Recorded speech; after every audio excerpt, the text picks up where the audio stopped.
Saudara, polisi kembali meminta keterangan anak musisi yang disebut mirip dalam video asusila di Mapolda Metro Jaya. Polisi mengungkap ada fakta baru, yaitu pengancaman yang dilakukan oleh tersangka untuk menyebarkan video asusila.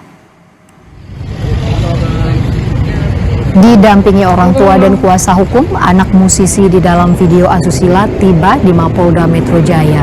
Di Reskrimsus Polda Metro Jaya, Kombes Adi Safrid Simanjuntak mengatakan tersangka sempat mengancam menyebarkan video asusila.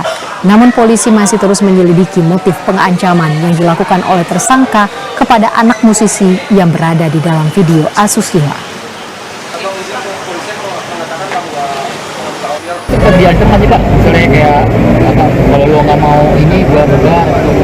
Sempat ada ancaman terhadap saksi yang dilakukan oleh tersangka AP untuk menyebarkan konten video yang bermuatan asusila maksud.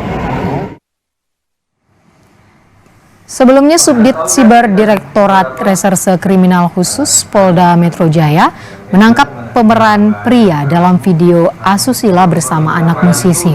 Pria berinisial AP ditangkap petugas Subdit Siber Ditreskrimsus Polda Metro Jaya di kediamannya di Cilangkap, Jakarta Timur Sabtu lalu.